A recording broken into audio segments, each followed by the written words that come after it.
Good health to all from Rexall.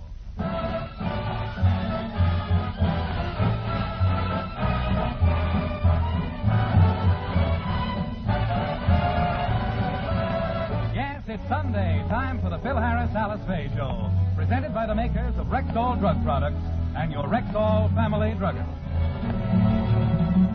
Good evening. This is your Rexall family druggist taking a little time from behind the prescription counter this Sunday evening to speak for all 10,000 of us. The 10,000 independent druggists who have added the word Rexall to our own store names.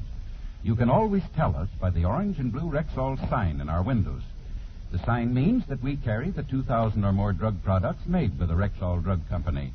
They range all the way from aspirin to penicillin, and they're as fine and pure and dependable as science can make them. We independent druggists recommend them to our customers because we know you can depend on any drug product that bears the name Rexall.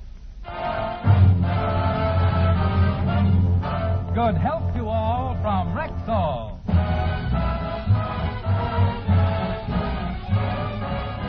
And now your Rexall family druggist brings you the Phil Harris Alice Faye Show, written by Ray Singer and Dick Chevrolet, with Elliot Lewis, Walter Tetley, Robert North, Janine Roos, Ann Whitfield, Walter Sharp in his music, and starring Alice Faye and Phil Harris.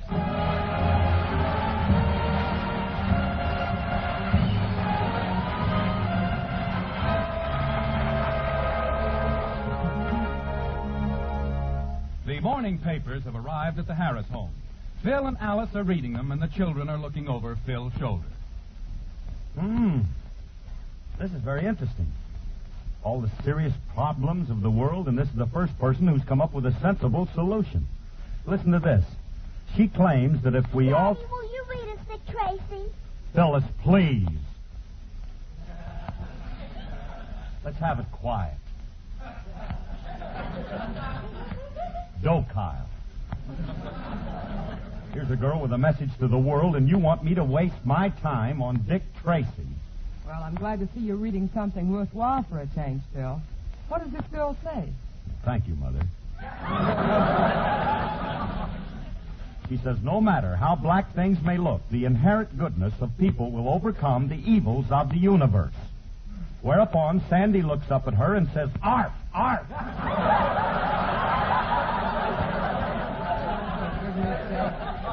He's reading Orphan Annie again. So I'm reading Orphan Annie. Why not? I've been following that kid for years and years and years. And I admire anybody as little as that who can face the problems of life and beat them. Why does she always look so worried, Daddy? You'd be worried, too, if you were 35 and hadn't grown an inch.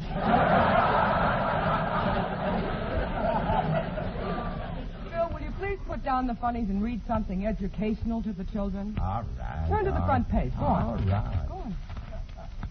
I'll read them the news. Now, let's see. My. What's the matter? This Indonesian situation in Java is simply deplorable. What does that mean, Daddy? Go ahead, Phil. Go on. Explain it to the children. Tell them what Java in Indonesia means. Well, I suppose you think I can't. It's very simple, children. Java is another word for coffee.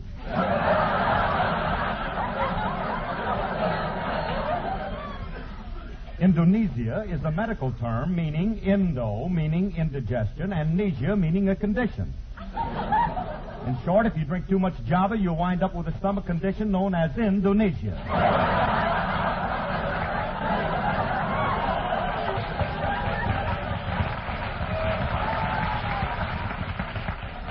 Gee, Alice, our Daddy is smart.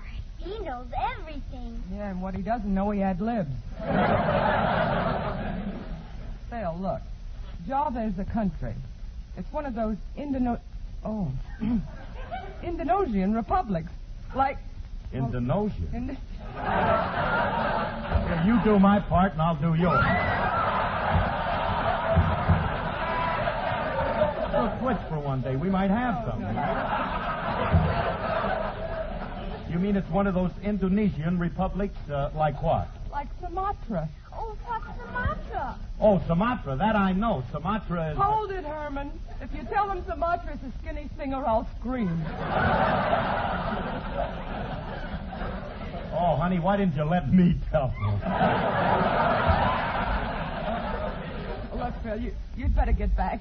Forget about the news section and go back to Orphan Annie. Indonesia. I wouldn't mind if you had a nose, but that button you got. Okay. Well, there ain't much news here anyway. It's just a lot of... Hey, wait a minute. Here's something interesting.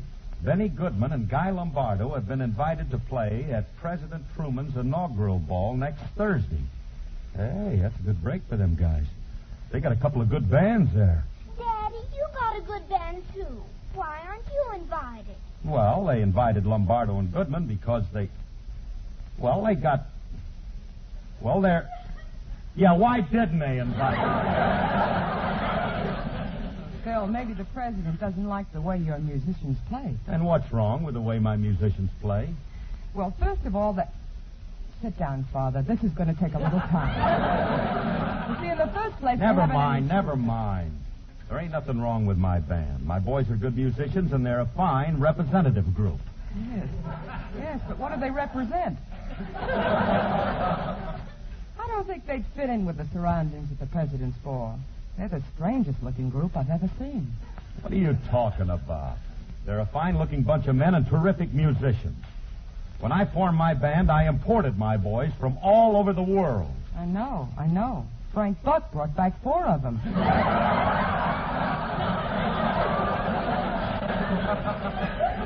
That is a base canard. Those guys would be right at home in Washington. I bet you wouldn't be able to tell them from the diplomats. Phil, this is going to be a formal affair, and your boys would have to dress. They'll be willing to dress. Do they have tails? A few of them have, but if they wear long...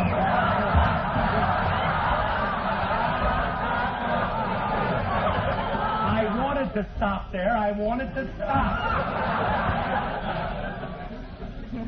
Gee, Daddy, we'd be proud if you were to play for the president.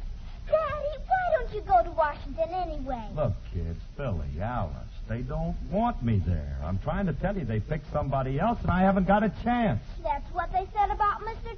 Truman. Well, this is different, Phyllis. You don't go someplace unless you're asked. A man who goes where he is not wanted is like... Good morning, Philip.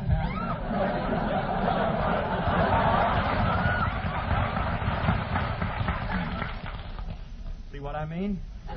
Now, look, Willie, go away, will you? I'm in no mood for you. Well, what's wrong with you, Philip? You look dejected. Yes, indeed. Mm-hmm. I got a right to be dejected. The president's having an inaugural ball, and he didn't ask me and my band to play there. And I just can't understand why the president would slough me off. Oh, Phil, I'm sure it wasn't intentional. He probably never heard of Phil Harris. Oh, Rosalind. Get with it, kid. Get back on the ball before it's too late, my love. Go back to Indonesia. Everybody knows me. My picture's on the cover of Radio Mirror magazine this month, and in color. Oh, Philip, how can you be so egotistical? You know, it's possible somebody in the United States hasn't heard of you. What United States you talking about? Like apple pie and the hot dog, I am part of the American scene. Ain't I, Alice? Oh, yes, indeed. Mm-hmm. All right. All I can say is it's a fine way for the president to treat me after all I've done for him and his family. What did you ever do for Mr. Truman's family? Something I wouldn't do for anybody else. At Margaret's last concert, I gave her permission to sing my special arrangement of That's What I Like About the South.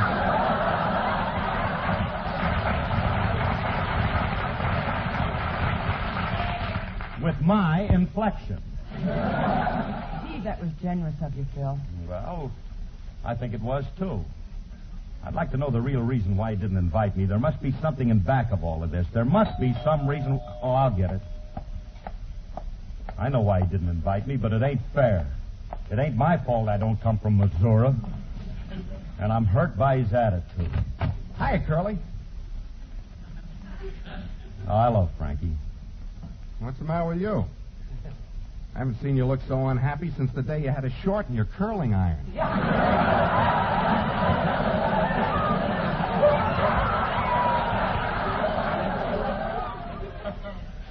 I am unhappy, and I got a right to feel that way. Why? President Truman hates me. Well, what are you down about? You should feel flattered. What do you mean, flattered? Well, up to now, you only had ordinary people like your musicians hating you. Now you're a success. You got the head man doing it. Ah, keep quiet. What brought this on? What makes you think the president hates you? Well, because he's having his inaugural ball this Thursday night, and he didn't ask my band to play there. So what? What do you mean, so what? So what? So what? Don't you realize it's the greatest opportunity of a musician's life? Just think, playing before the president and his wife and all of those dignitaries. Why, it's like playing before the king and queen, only bigger. Any musician would jump at the chance to play this affair. Wouldn't you, Frankie? How much does the job pay?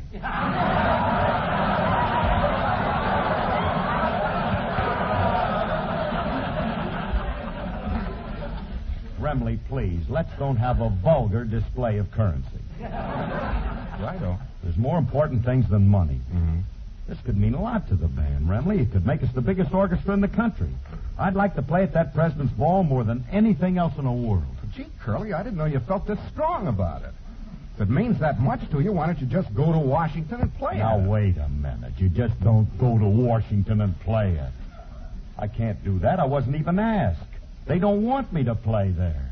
Nobody wants you to play on the radio either, but you do.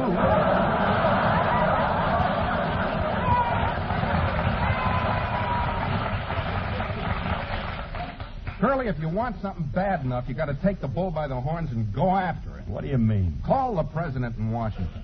Thank him for his invitation and tell him you'll be glad to play at his clam bake.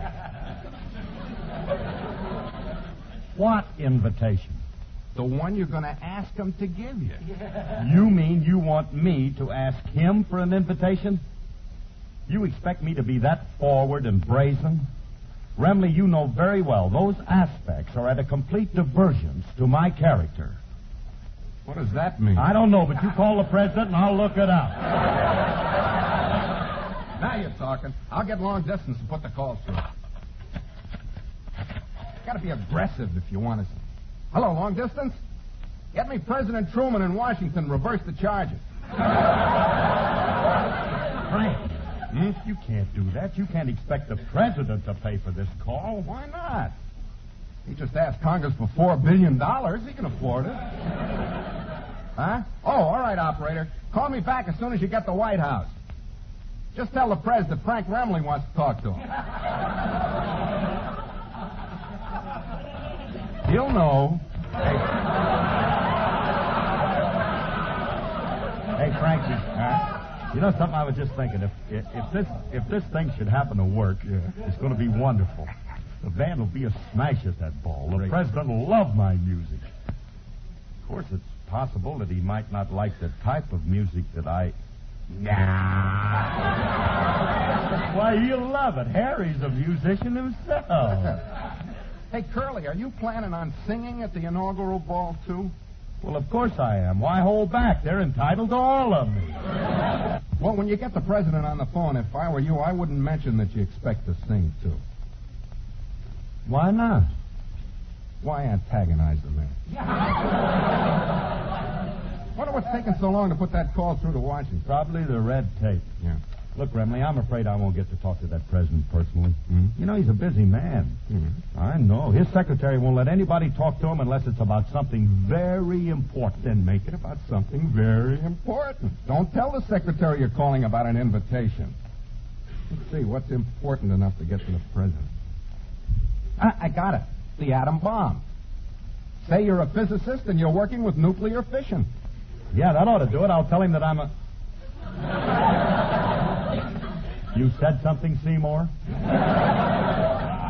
Look, just say you're working on a new type of atom bomb and you want to talk... Hey, wait a minute. That must be the call now. I'll get it. All right. Yeah. Hello? Hello? Yeah, we're calling Washington. Yeah, good. Put them on. Hello? Hello, this is the White House. Oh, hello, Margaret. I want to talk to your pop. I am not Miss Truman, sir. Whom shall I say is calling? Phil Harris. Whom? Phil Harris, that's whom. And just whom or you to be asking I'm. Good for you, Curly. That's telling Herm. I'm one of Mr. Truman's secretaries. Before I can put you through to the president, I'll have to know what you're calling about. All right, if you must know, I'm Professor Harris. I'm a world famous... hold the wire, lady. Hey, Remley, what am I again? You're dabbling with the atom bomb. You're a physicist working with nuclear fission. Oh, yeah, that's it. All right. Hello? As I was saying, lady, I'm Professor Harris, and I'm a physicist. I beg your pardon. I said I'm a physicist. What? Look, when you drop a seltzer tablet in a glass of water, what happens? It's physics. That's what I am, a physicist. Now, I'm working on a cheap atom bomb. Surely you've heard of the Harris cut rate atom bomb. I'm sorry, Professor, but I'm afraid I never heard of you. You never heard of me? Have you never heard of nuclear fission? Of course I have. Well, that's the guy I'm working with. Good old Nook. Now, look, lady, I want to talk to the president, and I insist that you put me through to him. Well, Mr. Harris, the president can't talk to you right now. I tell you what, Mr. Harris, you stay where you are, and we'll call you back. Okay, but make it snappy. I ain't got all day, lady. Goodbye. Hey, Remley. Yeah. Hey, the president's going to call me back in a few minutes. Oh, boy, I can't wait until... Excuse me, Phil, I want to use the phone to call Mother. Don't touch that phone, Alice. Why not? I'm expecting a call from President Truman. Oh, that's different. Who? Whom?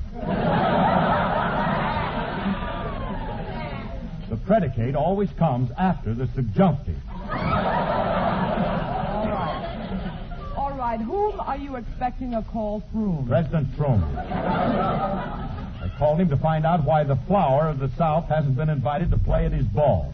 The president must have something against me. Oh, now, look, don't be silly, Phil. The president has nothing against you. Then he must have been influenced by some of them Yankee congressmen. And if I find out that's true, I'll take it up with the Senate. I'll go higher. I'll take it to the Supreme Court. Let's go even higher. Let's take it to Drew Pearson. Phil, why don't you leave the president alone? He has enough to worry about. Oh, so you're sticking up for him instead of me, huh? Look, young lady, you know you're married to me, not him. Oh, I know, but... I'm just wild about Harry, and Harry's wild about me. The heavenly blisses of his kisses fill me with ecstasy. Oh, you're sweet just like chocolate candy, and just like honey from the bee. Oh, I'm just wild about Harry, and he's just wild about, cannot do without, he's just wild about me. Came to California, all the people made a note to do a lot of thinking before they go and vote. They thought the one they wanted was the one they couldn't get. But a miracle had happened. You know they're talking about it yet. But there was one who did not have a doubt how the election would come out. Harry knew where he would be till 1953. He even built a balcony and tuned his piano knowingly. And he sat and smiled and played the old Missouri Waltz. Soon the Gallops and Ropers and others in the know were trading chicken dinners for some fricassee of crow. Oh, we're just wild about Harry, Missouri's favorite son. It's only human to bet on Truman. He always gets things done. Years ahead are much brighter, with Harry carrying the ball. So we're just wild about Harry. There isn't any doubt we can't do without Harry Truman at all.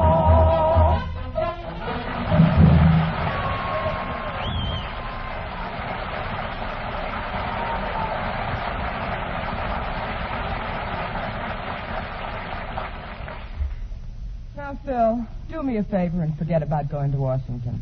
You haven't been invited, and that's that. I'm going upstairs. I'll see you later. Hey, Curly, Yeah. you're not going to listen to her and forget about this, right? We're going through with this, ain't we? Irrefutably. When the president calls, I'll straighten him out on this, and I'll guarantee that we'll get invited. Yeah. Wish that call had come through, boy. Oh. Hey, put him in the kitchen, Julius, and don't bother me. I'm expecting an important call from the president. Okay, I'll just put... The president of what? The president of the United States. I'm going to offer him the chance to have Phil Harris's band play at his inaugural ball. You Republican, you. Now, what makes you think I'm a Republican? If you weren't, you wouldn't be playing a dirty trick like that on the Democrats. Never mind, kid. We'll be a big hit in Washington. Oh, don't tell me you're going, too. Yeah, I'm going, too. We're both going to the Capitol. What are these guys trying to do to our country? If this ever gets in the papers, we can get kicked out of the United Nations. Now, look, will you beat it, kid? Run along. I don't want to be disturbed when this call comes in. Now, scram, get lost. Get out of here. Drop the basket and get out of here. What those guys say is true. Our country is threatened with a catastrophe. I know the president won't call him, but I better hang around just in case he does. I'll go upstairs and get on the extension phone. There must be some way I can louse up old turnip greens. I'll just sneak upstairs and get on the phone and see what happens. Glad we got Julius out of here before that call comes in. Yeah. To think we muffed our chance to drown that kid last week. We could have gotten rid of him and nobody would have known. And it's all your fault if you'd have just... Not my fault. I tried to hold him under. He's too slippery. Kid kept swimming away from me. All right, all right. Next time we get him in a spot, don't muff it. That's all I ask. I wish that call would hurry up and come in. It's been a long time since I put that through. Be patient. Those things take a little time. Now, look, Curly, when the president does call, tell him that you wanted to... Oh, hey, that must be him now. Give me the phone. Give it to me quick. Oh. Hello? Yes. Yeah, I called Washington. Good. Put him on. Hello? Hello, is this you, Mr. President? Yeah, what's on your mind? He must have moved the White House to Brooklyn. Well, speak up, Mac. Remember, I'm the head man, and I ain't got all day. Julius, get off. Now, my call's coming through. Get off of there. Hello? Hello? Are you the gentleman who's calling Mr. Truman? That's right, sir. Is this the president? No, this is your FBI. The FBI? Uh-oh, they're wise to us. We better hang up, comrade.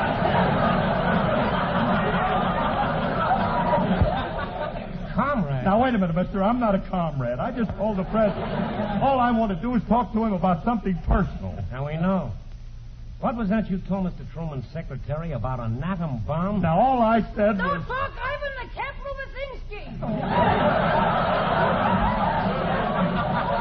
Now, Julius, will you cut that out? Mister, you gotta listen. Give me a chance to explain, Ski. Explain? All right. Go ahead and explain. Yeah, tell them all about your subversive activity. Quiet, Julius. Now, look, mister, there ain't nothing subversive about me. I'm Phil Harris, the orchestra leader. Didn't you ever hear my band play? No, I didn't. I didn't. If that ain't subversive, nothing is. Julius, will you please get off of that extension? Now, Mister, you got authority. Tell that kid to get off the phone. Get off the phone, son. Try and make me Cossack. Mr. Harris, this is all very peculiar. I'm afraid we'll have to investigate you. Well, what for? I ain't done nothing wrong. All I want to do is to play at the inaugural ball. I see. How long have you been in this country, Harris?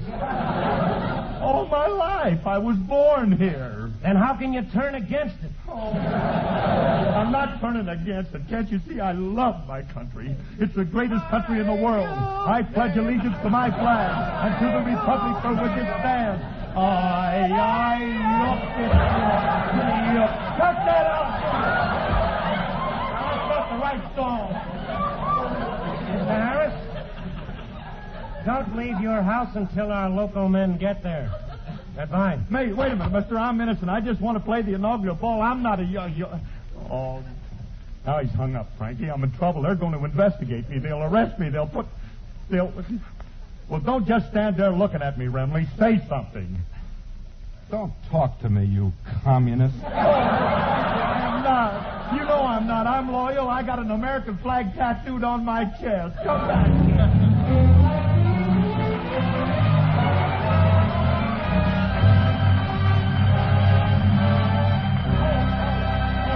Hold it. Stop it, Walter, just a second.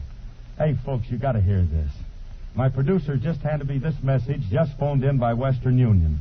Just heard your program, and on behalf of the Inaugural Committee for the inauguration of Harry S. Truman and Alvin C. Berkeley, we invite you and Mrs. Harris to appear at the Gala Inaugural Concert and to be our personal guest at the President's Inaugural Ball in Washington this coming Wednesday and Thursday.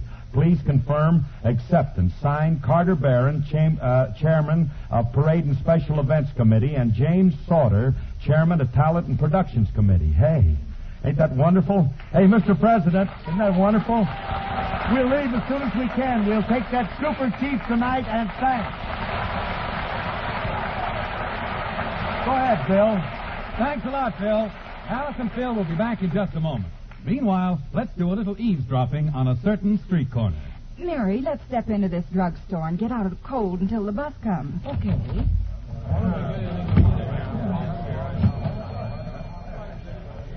Say, Helen, this is a Rexall drugstore. How can you tell? By that orange and blue Rexall sign on the door.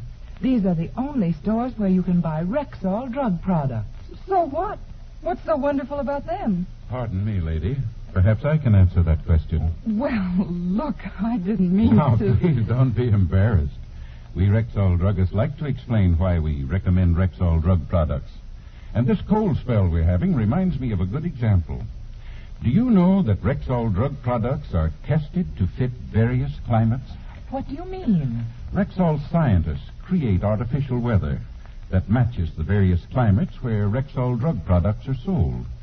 Then, for anywhere from a few months to a year, both the products and their packages are tested to see if they're affected in any way. Now, that's just one example, of course, but we independent Rexall druggists know that all of the 2,000 or more drug products made by the Rexall Drug Company are subjected to the same kind of careful, exacting tests. And that's why we tell you you can depend on any drug product that bears the name Rexall. Good health to all from Rexall.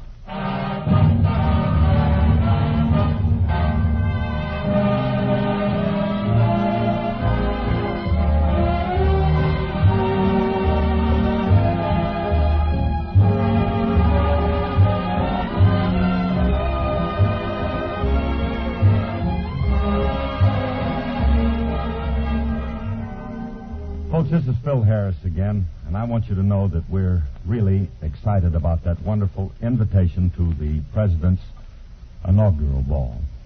It's going to be one of the biggest honors that has ever been bestowed on Alice and myself, and I can't begin to tell you how thrilled I am, because it's a great honor, and you can bet your life that we're going. We're going to take the whole show, too. I'm going to have a talk to him after, and we're going to take the whole show, because this really is the biggest thing that's ever happened to me. That means that we'll be broadcasting from back east next week, so listen in, and I'm going to give you all the lowdown on that Washington scene. I'll find out how it cooks back there. Thanks, everybody, for inviting us. Thanks, Mr. President, Mr. Barron, and Mr. Sauter, and we'll be seeing you all on Wednesday night, the 19th, and then again for the ball on the 20th. Good night, everybody. Thank you. The program was produced and directed by Paul Phillips. Included in the cast was Frank Lovejoy. This is Bill Foreman wishing good health to all from Rexall.